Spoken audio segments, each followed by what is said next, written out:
let us continue with the HP Urban Rent Control Act. We have completed till section 10. We will be going ahead with section 11 onwards. Let us just start the act. I hope till section 10 you are clear with the provisions.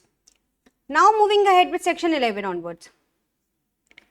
So, as a primary duty of a landlord for providing any premises, with that another duty comes, or you can say an obligation comes, that at no point without giving prior notice to the tenant, he cannot withhold with the facilities given over there.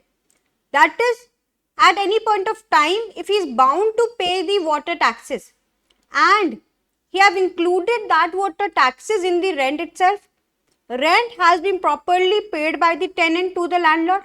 Now, landlord should not default in paying those water taxes to the government. So, if he pays properly, then there is no problem. If he does not pay, and because of that, the repercussion has to be faced by the tenant, whereby the government withholds with the water because of the fault of the tenant. So, section 11 talks about the thing that cutting off or withholding essential supply or services. As it is an obligation of the landlord, so over here it is written, no landlord, either himself or through any person purporting to act on his behalf, shall withhold just and sufficient cause, cut off or withhold any essential supply or service enjoyed by the tenant in respect of the building or rented land let out to him. So, without any sufficient cause or just cause, the landlord is not in a position or is an obligated not to withhold or cut off the essential supplies. ठीक है, this is a general rule कि landlord is obligated to provide the essential supplies to the tenant so as to let him have a proper livelihood or a proper living, a comfortable life in the rented property. Moving ahead, clause 2 says, if a landlord contravenes the provision, the tenant may make an application to the controller complaining of such contravention. तो भाई अगर आप कॉन्ट्रवीन करेंगे तो tenant किसके पास जाएगा? Controller के पास जाएगा और उसकी कंप्लेंट करेगा.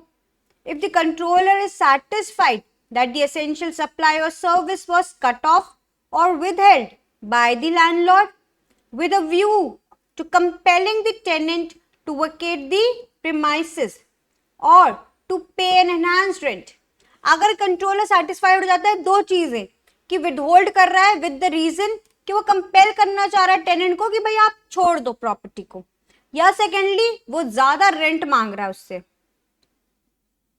the controller may pass an order directing the landlord to restore the amenities immediately pending the inquiry. Immediate आपका क्या होगा? Restoration. An interim order may be passed under this subsection without giving notice to the landlord. Any interim order which the controller finds it sufficient enough for the restoration can be given without giving notice to the landlord. एक तो landlord fault में है, उसको notice कैसा, इसीलिए interim कोई भी order दे सकता है. If the controller on inquiry finds that the essential supply or services enjoyed by the tenant in respect of the building or rented land was cut off or withheld by the landlord without just and sufficient cause, he shall make an order directing the landlord to restore such supply or services.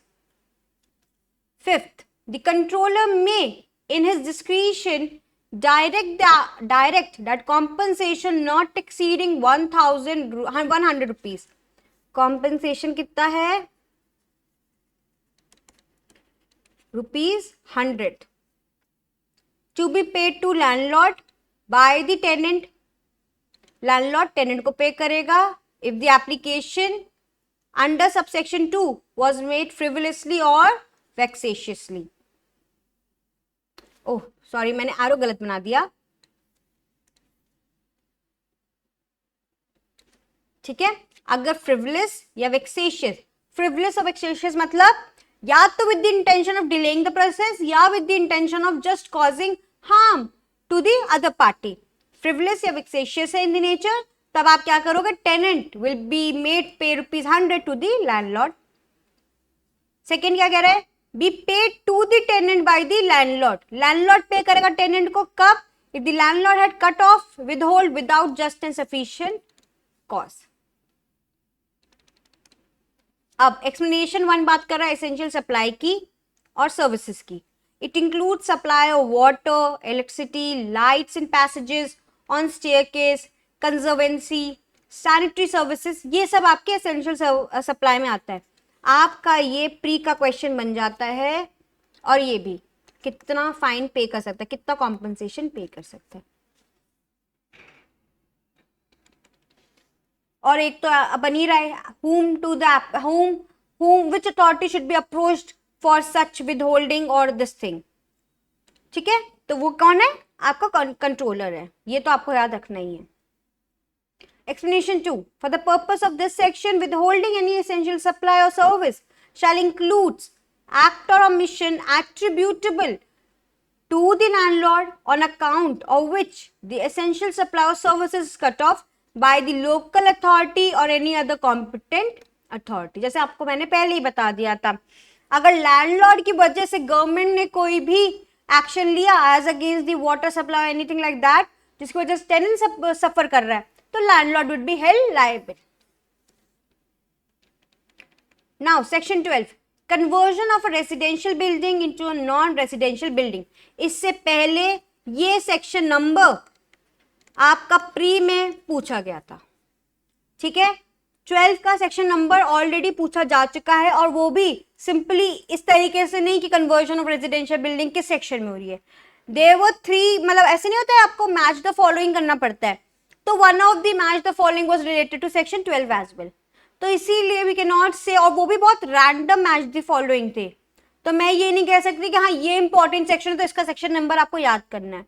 दो over here there are very less section number, तो I would recommend you to remember almost each and every जो भी आपके लिए evidently दिख रहा है कि यार ये थोड़ा सा इंपॉर्टेंट हो सकता है।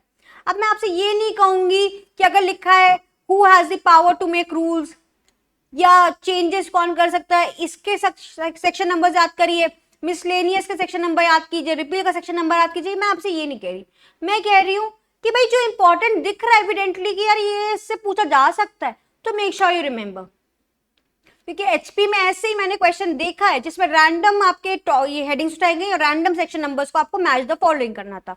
It is of 1 marks only, but वो आपके लिए इंपॉर्टेंट बन जाता है ना।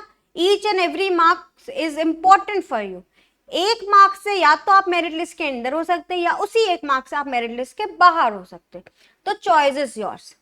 Though you have an opportunity right now, you can just revise it properly, make a short note of it.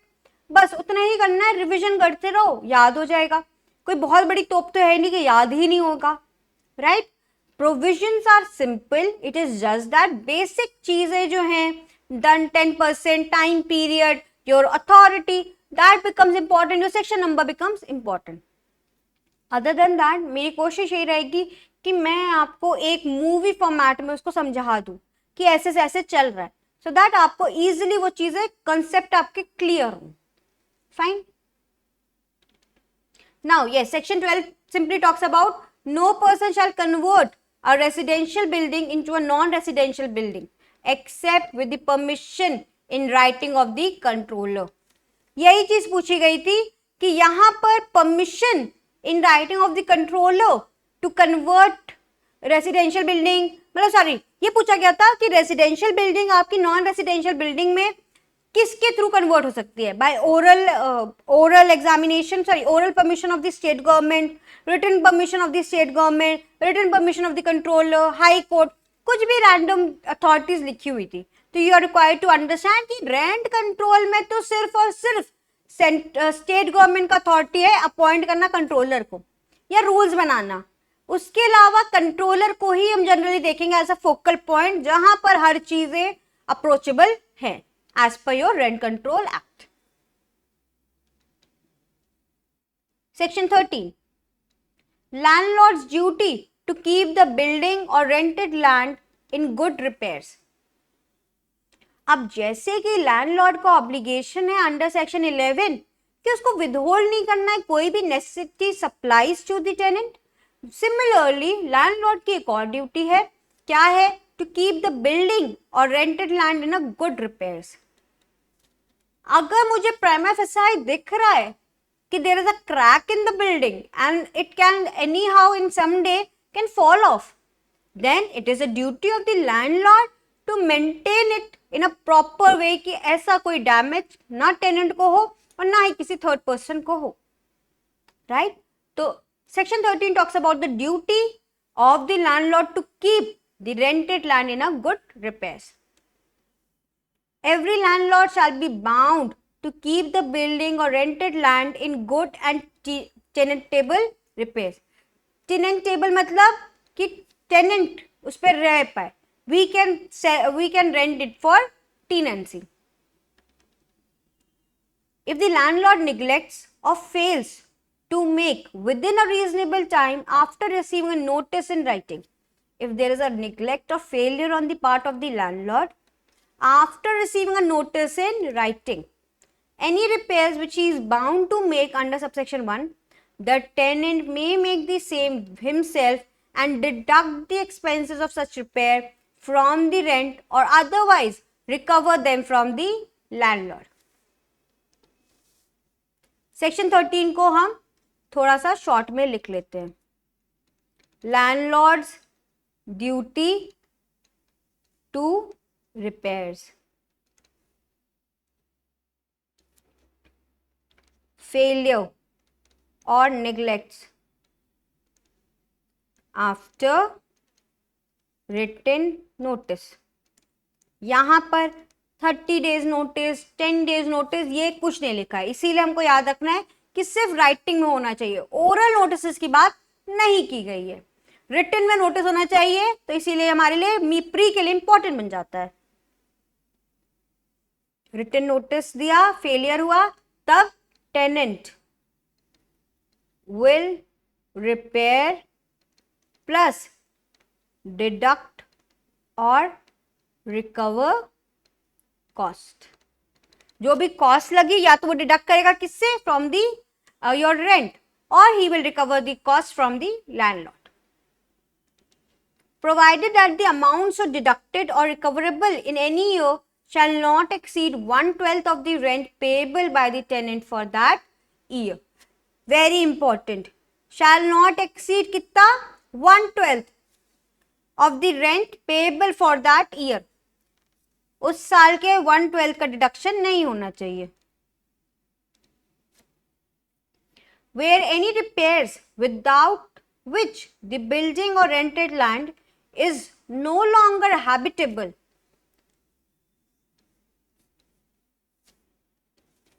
or usable except with the undue inconvenience are to be made and the landlord neglects or fails to make them, after receiving notice in writing, the tenant may apply to the controller for permission to get such repairs done on his own.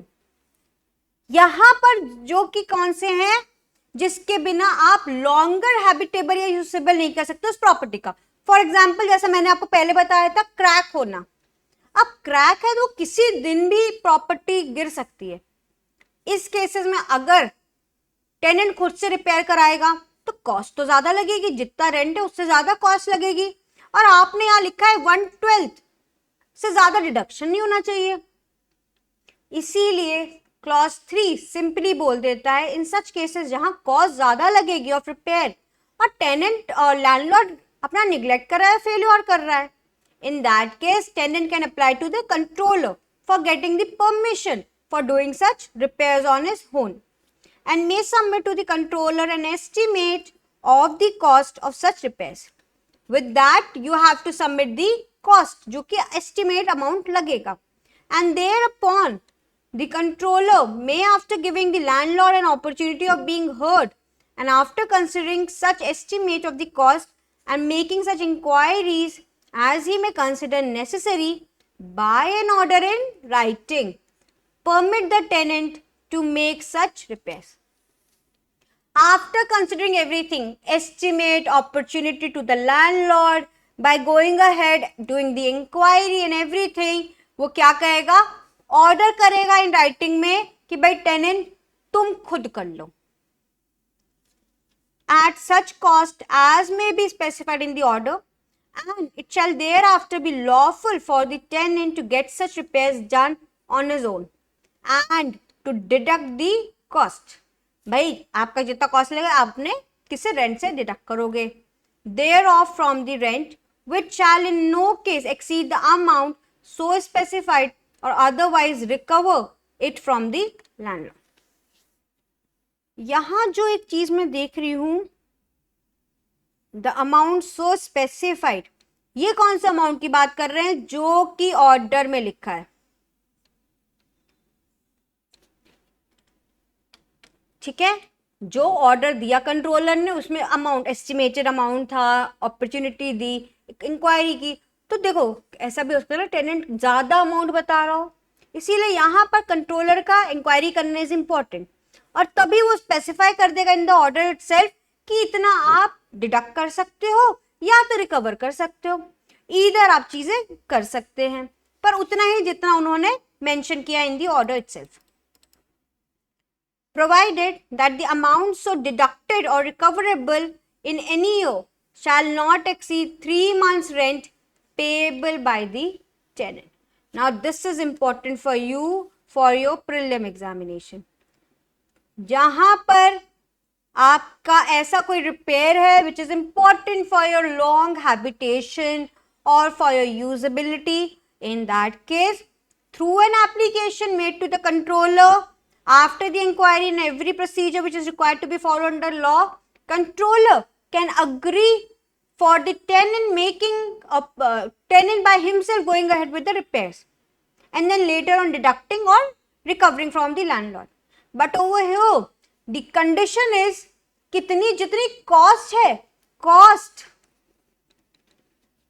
of repair should equal to not exceeding 3 months rent. Why? Because हमें यहां पर landlord का भी rights को देखना है, इसीलिए सिर्फ कॉस्ट आपकी 3 मंथ रेंट से ज्यादा इंक्रीज नहीं करनी चाहिए। अगर 10,000 है तो 30,000 तक का आप कॉस्ट की रिपेयरिंग करा सकते हैं।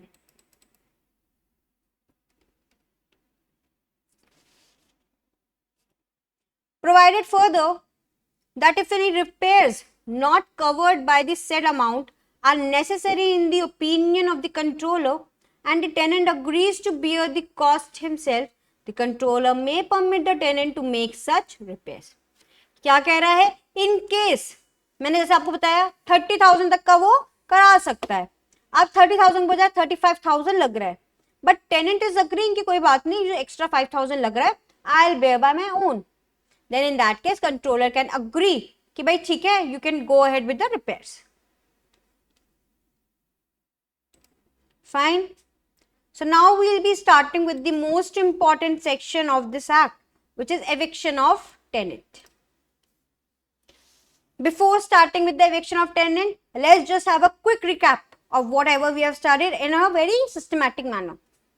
तो पहले तो मैं definitions देखी, फिर हमने स्टार्ट किया टेनेंट से। सबसे बेसिक अगर हम स्टार्ट करते हैं तो टेनेंट से करते हैं, जहां पर अगर टेनेंट की डेथ हो जा रही है तो कैसे possession of the property will succeed and devolve to his legal heirs. तो first was the spouse, then was your children, then parents and then your daughter in law which is a widow daughter in law.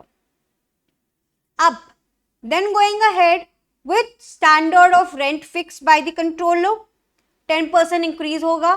Revision of rent की हमने बात की, there should not be an increase rent other than lawfully allowed under your act to be taken by the landlord की बात की, void हो जाएगा वो. सिमिलरली कोई भी एक्सेस आपको taxes, excess of your cess, जो भी चीजें जितना इंक्रीज हुआ इन एनी ईयर आप वो क्लेम कर सकते हो, उससे ज्यादा आप क्लेम नहीं कर सकते। तो ये सब चीजें हमने पढ़ी समझी। Then we go ahead with कि अब रेंट डिसाइड हो गया है, फिर हम रिस्पॉन्सिबिलिटीज एंड ड्यूटीज की आई किसकी, लैंडलॉर्ड की। हमने दो ड्यूटीज पढ़ी, एक कि कोई विदहोल्ड नहीं कर सकता वो कोई भी necessity of your tenant, tenant की नेसेसिटी विदहोल्ड नहीं कर सकता। एंड सेकेंडली उसकी ड्यूटी है रिपेयर्स कराना, कि प्रॉपर रिपेयर्स होने चाहिए। अंडरस्टूड। जो कि 13 में हमने पढ़ा कि रिपेयर्स नहीं हो रहे हैं तो टेनेंट एप्लीकेशन फाइल करेगा in against sorry towards your controller, and he will be going ahead with the procedure and thereby allowing the tenant himself to go ahead with the repairs. पर वो repairs जो है उसका cost 1/12 नहीं होना चाहिए of the whole year का जितना रेंट बन रहा है। उसके बाद हमने बात की कि चलिए ठीक है एक बार हो गया, अब कोई ऐसे रिपेयर्स है जो कि बहुत नेसेसरी है, उस केस में भी अलाउ कर सकते हैं टेनेंट को, but not more than 3 months of the rent के अमाउंट से ज्यादा नहीं होना चाहिए। And in case it is increasing that 3 months rent amount, then in that case, if tenant is agreeing to bear on his own, then he can simply bear it. In between, under section 12, we also have read one of the section which says कि at no cost there will be conversion of a residential purpose का building to a non-residential purpose building, but only with the permission of your controller. Written permission होनी चाहिए controller की, तब आप ऐसा conversion कर सकते हैं from one purpose to another. Fine, now let us understand section 40। A tenant in possession of a building or rented land shall not be evicted therefrom in execution of a decree passed before or after the commencement of the act.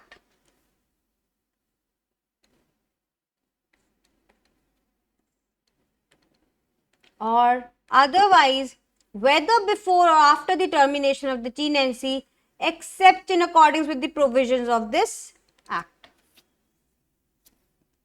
एक तो हमने general rule पढ़ ही लिया है, क्या? That does not amounts to eviction. कहाँ हमने interpret किया? 2 clause J में। टेनेंट की डेफिनेशन में वी इंटरप्रेटेड कि that does not amount to eviction. अगर है surviving spouses, children, parent etcetera, तो आप उनको, अगर वो आपके साथ रह रहते और डिपेंडेंट है, तो आप उनको ट्रांसफर करोगे पोजेशन। ट्रांसफर क्या, वो ऑटोमेटिक ट्रांसफर होगा। डेथ पार्टी कैसे करेगी, जो डेथ हो गई वो कैसे ट्रांसफर करेगी आकर, है ना। अब सेक्शन 14 का कह रहा है a tenant in possession, execution of decree के प्रायर, बिफोर कमेंसमेंट, जो भी चीजें वो टर्मिनेट नहीं होगी उसकी tenancy except in accordance with the provisions later. सिर्फ इन प्रोविजंस के अंदर ही आपका टर्मिनेशन माना जाएगा, ना कि अदरवाइज। क्लॉज 2 आ जाते हैं। A landlord who seeks to evict his tenant shall apply to the controller. Landlord seeking eviction applies to the controller for a direction in that behalf कि भाई कंट्रोलर आप ही बता दें कैसे क्या इविक्ट करना है। पर यहाँ पर सबसे मेजर रिस्पॉन्सिबिलिटी आप कह दो रिक्वायरमेंट है लैंडलॉर्ड की कि he should state the ground for which under which he wants to go ahead and approach the eviction of the tenant. So the prima facie burden of proof lies on the landlord to prove that there is an existence of a ground under which the tenant is supposed to be evicted. If the controller, after giving the tenant a reasonable opportunity of showing cause against the applicant, is satisfied. Satisfied हो जाता है क्या? That the tenant has not paid or tendered the rent due from him in respect of the building or rented land within 15 days after the expiry of the time fixed in the agreement of tenancy with his landlord, or in the absence of such agreement by the last day of the next month next following that for which the rent is payable.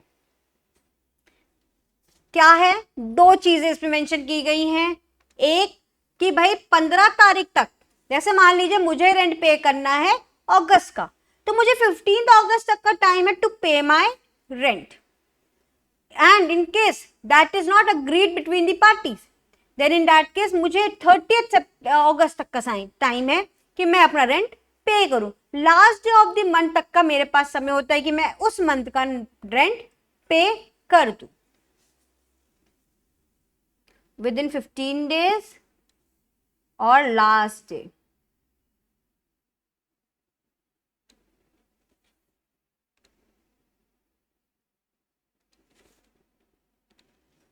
of the month next following that for which the rent is payable। अच्छा, ये आपका last day of that month नहीं, last day of the next month, मतलब अगस्त का मुझे rent पे करना है तो मेरे पास अभी भी 2 महीने का समय है। अगर we have not, it has not been agreed, तो मैं नेक्स्ट मंथ अगर सितंबर एंड तक भी मैं पे कर सकती हूँ अगस्त का रेंट। और अगर मेरा फेलियर होगा then landlord just has to prove in the court to before the controller कि भाई रेंट ही नहीं पे हुआ है अगस्त का और अब सितंबर भी एंड हो चुका है ना, अक्टूबर स्टार्ट हो गया, रेंट अगस्त का पे नहीं हुआ है। इन दैट केस यहां पर मुझे बस एक अपॉर्चुनिटी मिलेगी कि आप अपना स्टेटमेंट बताएं। हो सकता है कोई सफिशिएंट कॉज हो सकता है मेरी नौकरी चली गई हो, इस वजह से मैं ना पे कर पाई हूं, हो सकता है मेरे पास मैं बैंकक्रप्ट हो गई हूं। If there is a reasonable cause because of which I was unable to pay for the month of August, in that case controller won't allow eviction. But in case I had no reasonable ground, I was just negligent on my part in paying the rent, in that case I would be made liable for eviction. आगे देखते हैं, simple से इतना statement नहीं है। Provided that if the tenant on the first hearing of the application for ejectment after due service pays or tenders the arrears of rent and the interest of a rate of at the rate of 12%, अगर tenant ने on the first hearing पे कर दिया या tender किया, मतलब agree कर रहा है टू पे arrears of rent and interest at the rate of 10% per annum on such arrears together with the cost of application assessed by the controller, the tenant shall be deemed to have duly paid or tendered the rent within time aforesaid। ठीक है, if he agrees to pay on the first day or he thereby pays off, then क्या हो जाएगा, हम उसका eviction नहीं करेंगे। Provided further that if the arrears pertain to the period prior to the appointed date, appointed date कितना है, 18th August 1987, 2 clause A, the rate of interest shall be calculated at the rate of 12% per annum। Clause 2 अगर यहाँ पर लिखा है मतलब इससे पहले 6% था, उस केस में 9% था। अब हमने सेम कर दिया यूनिफॉर्मिटी, पहले यहाँ पर 6% था, सॉरी 9% था और यहाँ पर था 6%। अब हमने यूनिफॉर्म कर दिया 12% 12%, क्योंकि अब तो ये लगेगा भी नहीं ना, कितने साल से 1987 से लेके 2024 तक तो ना अरियर्स ऑफ रेंट रहेगा। Provided further that the tenant against whom the controller has made an order for eviction on the ground of non-payment of rent due from him shall not be evicted as a result of his order if the tenant pays the amount due within a period of 30 days from the date of order। अगर controller ने order दे दिया है eviction का, but order के eviction के within 30 दिन के अंदर tenant pays the rent, in that case with the interest and everything जो भी हमारा है, in that case eviction follow नहीं होगा। That the tenant has after the commencement of this act without the written consent of the landlord, tenant without the consent after the commencement transferred his right under the lease or sublet the entire building or rented land or any portion thereof, use the building or rented land for the purpose other than for which it was leased।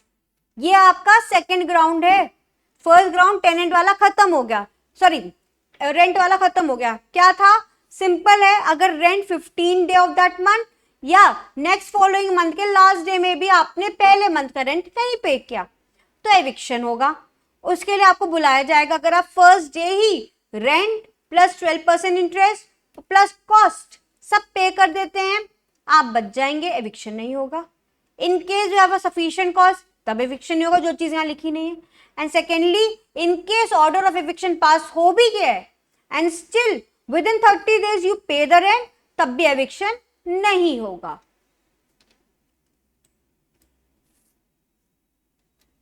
अब clause 2 क्या कह रहा है?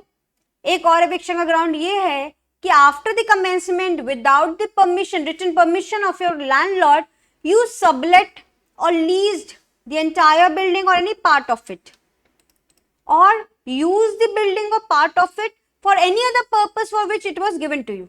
In both these cases, that act will amount to eviction. Third, that the tenant has committed such other act as are likely to impair materially the value or utility of the building or rented land. If it does some act which thereby hampers the value or utility of the building, then that will amount to the eviction. यहां पर हर एक चीज आपको याद रखनी है। ये as it is grounds of eviction as it is पूछ ले जाते हैं। और मैं आपको बताऊं, मैं डरा नहीं रही, प्रीलिम्स में क्लॉजेस भी पूछ ले जाते हैं। हो सकता है कल मैच द फॉलोइंग ये सब लिखे हो और यहां पर आपके सब क्लॉजेस लिखे हो, तो you have to remember clause wise itself, कुछ भी हेरफेर नहीं करनी।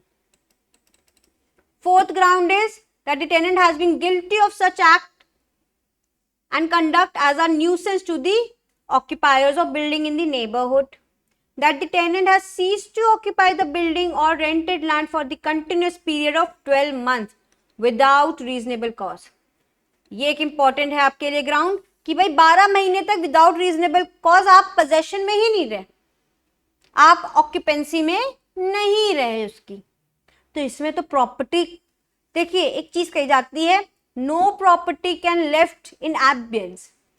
प्रॉपर्टी रिक्वायर्स कि भाई कोई ना कोई इसकी देखरेख करे, वरना उसकी वैल्यू घटने लगती है। अगर कल को मैं ये लैंड में जहां पर अभी मैं आपको पढ़ा रही हूँ उसमें मैं 12 महीने तक आऊं नहीं और किसी रोज 12 महीने के बाद हूं, दैट इज 1 year बाद, खंडहर बन जाएगा, है ना, बिल्कुल नेगेटिव वाइब्स आएंगी। अब just to protect the and value my property, I have to come daily over here, I have to make sure कि it is cleaned properly and everything, right. तो इसीलिए यहाँ कहा गया है कि भाई ऐसे में तो लैंडलॉर्ड का जो राइट है कि भाई प्रॉपर होना चाहिए, साफ सुथरा, वो तो रहेगा ही नहीं। क्यों? क्योंकि टेनेंट तो ऐसे ही कर रहा है, 12 महीने तक वो रह ही नहीं रहा उधर। Fine. The controller may make an order directing the tenant to put the landlord in possession of the building or rented land, and if the controller is not so satisfied, he shall make an order rejecting the application, provided that the controller may give the tenant a reasonable time for putting the landlord in possession of the building or rented land, and may extend such time so as not to exceed 3 months in the aggregate. Controller tenant को समय देगा कितना, not extended to 3 more months, कि भाई आप please landlord को in possession में लाइए अगर इन ग्राउंड्स में आप फॉल कर रहे हैं और जिसकी वजह से आपका एविक्शन हो रहा है। तो सिंपली यहाँ पर 5 ग्राउंड्स अभी दिए हुए हैं।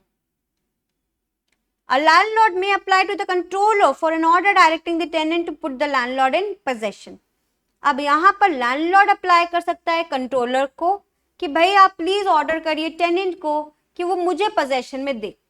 कब? In case of a residential and non-residential building, if he requires it for his own occupation. अगर लैंडलॉर्ड ये कह रहा है कि मुझे अपने ऑक्यूपेशन चाहिए, ऐसा कोई भी ग्राउंड जो ऊपर क्लॉज 2 में लेट डाउन है, क्लॉज 1 में 2 में क्लॉज 2 में जो भी ग्राउंड्स, यहां लिख लेते हैं 5 ग्राउंड्स, जो भी 5 ग्राउंड्स मेंशन्ड है उसके अंदर उसने ऐसा कुछ गलत नहीं किया है. इट इज जस्ट दैट कि मुझे अपने पर्सनल ऑक्यूपेशन के लिए जरूरत है. Provided that he is not occupying other residential non-residential building owned by him in the urban area concerned. Provided further that he has not vacated such a building without sufficient cause within 5 years of the filing of the application in the said urban area. मतलब पहला तो proviso है कि you never had a building or an occupancy in one of the buildings in the area जहां पर आपकी rented property हो रही है. सेकेंड, आपने जब ये एप्लीकेशन फाइल की उसके प्रायर टू 5 इयर्स तक देखा जाएगा कि ऐसा तो नहीं है कि prior to filing this application आपने कोई प्रॉपर्टी का किसी प्रॉपर्टी में जो आप रह रहे थे in the same urban area आपने वेकेट करी हो, तो वो चीज भी देखी जाएगी. इन बोथ दिस केसेस अगर आप सेटिस्फाई कर देते हो तो you will get the occupation. You get the occupancy not occupation. ठीक है, you will get the occupancy of the property. Second, ये तो एक हो गया, मुझे खुद अपने पर्पस के लिए चाहिए.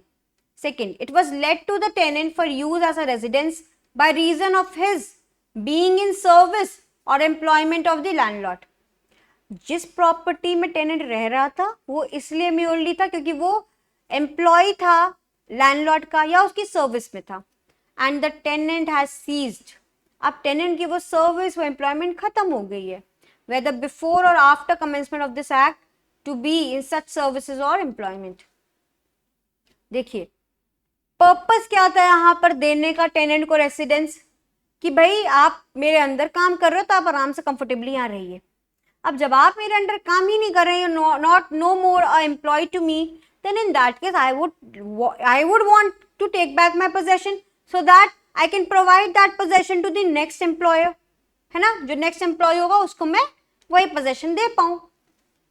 Provided that where the tenant is a workman who has been discharged or dismissed by the landlord from his services or employment in contravention of the provisions of Industrial Dispute Act, he shall not be liable to be evicted until the competent authority confirms the order of discharge or dismissal.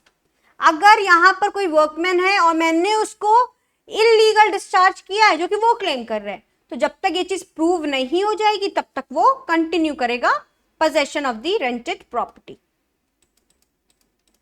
Third, the landlord is a member of the armed forces of the Union of India and requires it for the occupation of his family, and if he produces a certificate of the prescribed authority referred to in under this not important, and he is serving under special conditions within the meaning of this not important.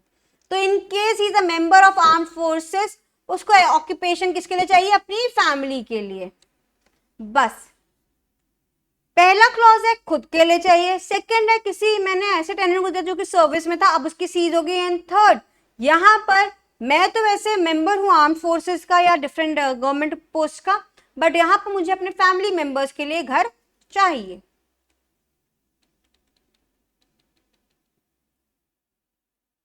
या फिर इसकी posting कहाँ हुई है? Non family station में हुई है. ये सब चीजें explanation 1 is not important. Clause B देखते हैं.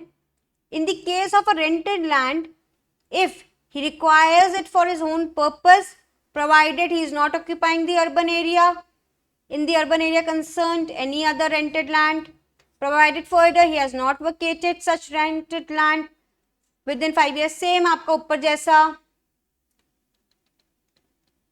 सेकेंड, अगर वो रेंटेड लैंड है तो वो मुझे चाहिए for the construction of residential और non residential building. Rented land मतलब खाली लैंड पड़ी हुई है, तो उसमें ही वो कोई कमर्शियल काम कर रहा था. अब मुझे चाहिए बिल्डिंग बनाने के लिए और फॉर एस्टैब्लिशमेंट ऑफ इंडस्ट्री या किसी इंडस्ट्री खड़ा करने के लिए. Third, the tenant lets out his rented land to somebody else on higher rent. अब टेनेंट ही हायर रेंट में किसी और को दे रहा है, तो ये तो गलती हो गया ना. मैं उससे रेंट ले रही हूँ 10,000 रुपये, वो दूसरे से रेंट ले रहा है 15,000 रुपये, तो ये तो मतलब प्रॉफिटेबल बिजनेस बन गया. तो इस केस में हम क्या करेंगे? तुरंत ही उससे टेनेंट से अपना उससे टेनेंट से अपना पोजेशन वापस लेंगे. C. In the case of any building or rented land, if it requires it to carry out any building work at the instance of the government or local authority, or any improvement trust under some improvement or development scheme, or if it has become unsafe or unfit for human habitation, or required bona fide for him for carrying out repairs which cannot be carried out without the building being vacated. मैं different pen use करती हूँ और numbering कर देती हूँ for you to understand in a better way. First चाहिए to carry out building work, और ये किसने कहा है कि भाई कैरी आउट करो? किसी गवर्नमेंट या लोकल अथॉरिटी ने ये चीज बोली है. या कोई इंप्रूवमेंट कराना है अंडर सम स्कीम, कोई scheme development and improvement scheme है, उसके अंदर मुझे इंप्रूवमेंट कराना है, और अनसेफ या अनफिट हो गया है. Third is your the property has become unsafe और अनफिट फॉर ह्यूमन हैबिटेशन. या फिर fourth, bona fide, required bona fide for carrying out repairs which cannot be carried out without being vacated, or that the building or rented land is required bona fide for him for the purpose of building or rebuilding या building के लिए, or making there to any substantial addition or alteration. ठीक है भाई, ये आपका fifth point हो गया. Building, rebuilding, substantial additions or alterations, and that such building or rebuilding, addition etcetera can not be carried out without being vacated. ये जो आपके 5 पॉइंट्स हैं ये आपको याद रखने पड़ेंगे. प्री हो, मेंस हो, आपसे पूछा जा सकता है, तो make sure you make a register and write that down over there only. Decode करके पूरा सेक्शन को लिख लो, कोई बहुत बड़ा डील नहीं होगा. Provided that the tenant evicted under this clause shall have the right to re-entry. Now this is important. क्या कह रहा है कि भाई ठीक है, आपने टेनेंट को एविक्ट किया, उसका तो कोई फॉल्ट नहीं था, आपको रिपेयर्स कराने हैं, आपकी प्रॉपर्टी अब यूसेबल नहीं रह गई है, इंप्रूवमेंट आपको कराना है, ऑल्टरेशन आपको कराने हैं, तो आप टेनेंट को निकालो. बट ये एविक्शन जो होगा वो टेम्पररी नेचर का होगा, टिल द टाइम रिपेयर्स और जो भी चीजें हैं वो चल रही हैं. Once it is done, you're required to restore, re-entry of the tenant is required. Shall have a right to re-entry on new terms of tenancy.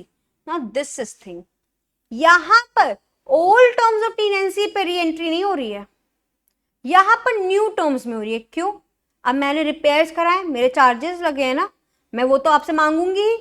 या सेकेंडली, मैंने अब प्रॉपर्टी का पूरा ऑल्टरेशन करा दिया, मैंने इसको बिल्कुल सुधर सी अलग, पहले बिल्कुल नॉर्मल सी प्रॉपर्टी थी, अब मैंने उसको फुली फर्निश्ड अच्छे से मॉडर्नाइज कर दिया, kitchen and everything. Now there will be increase of rent. मेरा इतना कॉस्ट लगा है, अब इंक्रीज ऑफ रेंट आपको पे करना पड़ेगा. तो न्यू टर्म्स ऑफ टेनेंसी पे ही आप टेनेंट की री एंट्री करवा सकते हैं on the basis of mutual agreement between the landlord and tenant to the premises in the rebuilt building equivalent in area to the original premises for which he was a tenant. ठीक है भाई, original आपका जो agreement है between the parties will not be suffice. Now the new agreement between the parties on a mutual consent, mutual agreement will only be sufficient enough for the re-entry of tenant into that property after the repair has been done. Provided further that in case of non-residential premises, the landlord shall not compel the tenant for a charge of business under the new terms of tenancy. अगर ये non-residential premises हैं, landlord shall not compel the tenant for the change of business. I'm so sorry. For the change of business under the new terms of tenancy. अगर कल मैं कोई काम कर रही हूँ, अब आपने शॉप सुंदर सी बना दी, that doesn't mean कि you'll compel me कि नहीं, अभी जो आप ग्रोसरी बेच रहे हैं, आप ग्रोसरी ना बेच के आप प्लीज कोई डिपार्टमेंटल स्टोर खोलें. That is none of your concern. मैं जो बिजनेस कर रही हूँ मैं वही करूंगी, बस हाँ आपके जो रेंट के टर्म्स एंड कंडीशन चेंज हुए वो मैं फॉलो करूंगी। यही कहा गया है, नॉन रेसिडेंशियल में लैंडलॉर्ड कंपेल नहीं कर सकता चेंज ऑफ बिजनेस। ये तो बहुत लॉजिकल है, बहुत मॉरल भी है। D, in the case of residential and non residential building, if he requires it for use as an office or consulting room by his son or his daughter who intends to start practice as a lawyer, an architect, a dentist, an engineer, a veterinary surgeon, or a medical practitioner, including a practitioner of Ayurvedic, Unani, homeopathic system of medicine, or for the residence of his own son who is married, if in case he requires this for use of office etc by the, आप कह दो बस यहां तक, आपको कहां तक पढ़ना है, क्या चीजें कर सकता वो इंपॉर्टेंट नहीं है। Office etcetera required by his son और डॉटर, या फिर residence of his son who is married. If his son, as aforesaid, is not occupying in the urban area concerned any other building for the use as an office, consulting etc, भाई उसी area में उनके पास कोई और office है, कोई और occupancy है, तब तो नहीं, पर नहीं है तब कर सकते हैं। His son, as aforesaid, has not vacated such building without sufficient cause after the commencement of this act in the urban area concerned। यहाँ पर 5 साल वाली चीज नहीं लिखी है कि 5 साल से पहले तक हमको देखना पड़ेगा कोई छोड़ा ना हो, बिल्डिंग वेकेट ना किया हो। यहाँ पर बस हाँ, कोई भी vacation of property without the sufficient cause नहीं होना चाहिए अगर वो उसी अर्बन एरिया में वो रहे भी थे।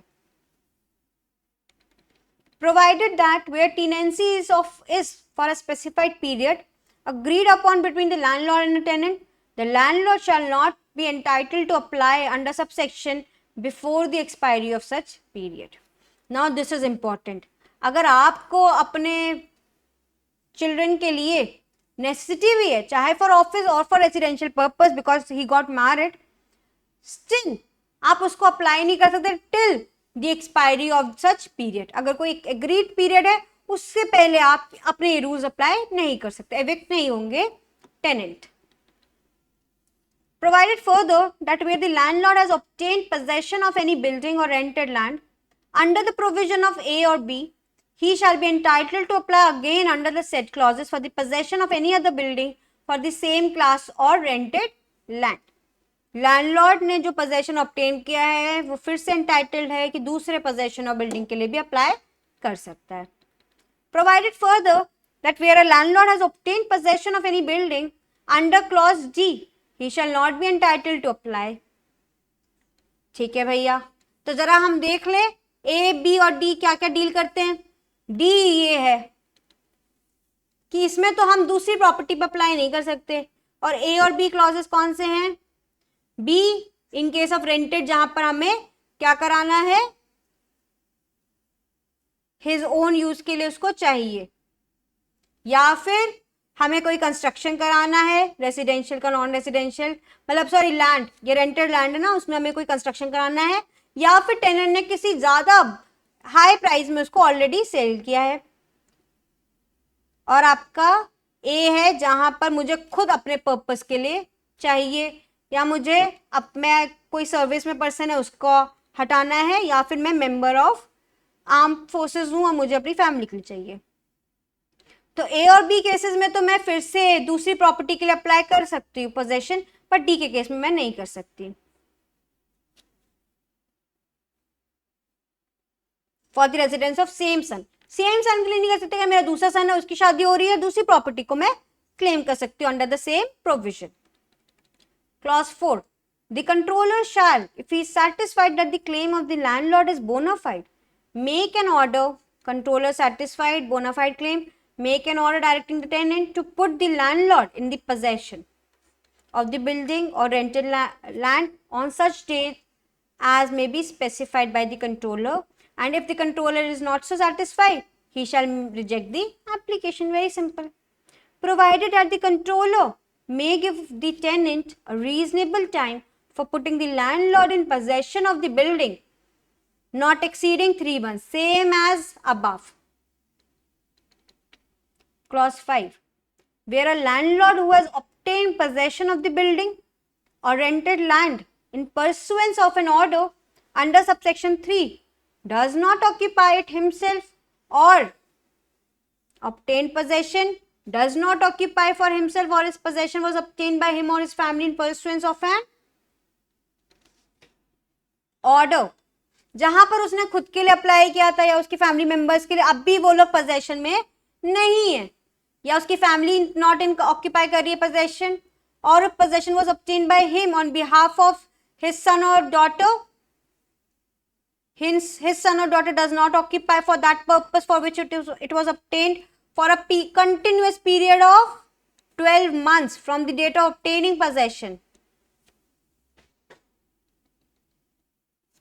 पर्सनल यूज के लिए भी वो ऑक्यूपाई नहीं कर रहा है, for a continuous period of 3 months from the date of obtaining possession.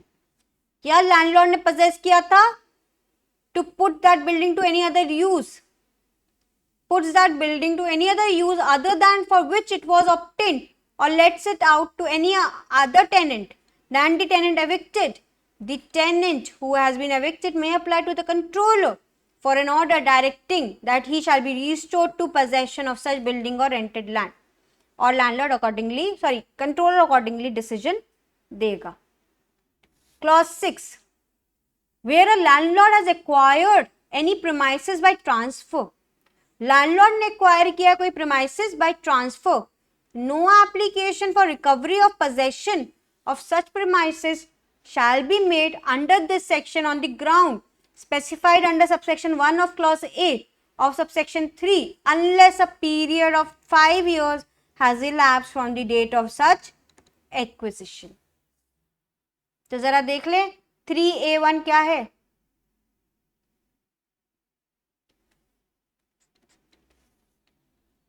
ठीक है, अगर इसके थ्रू उसने कोई भी पोजेशन को क्या किया है, अपने पास लिया है, ट्रांसफर किया है, in that case he can not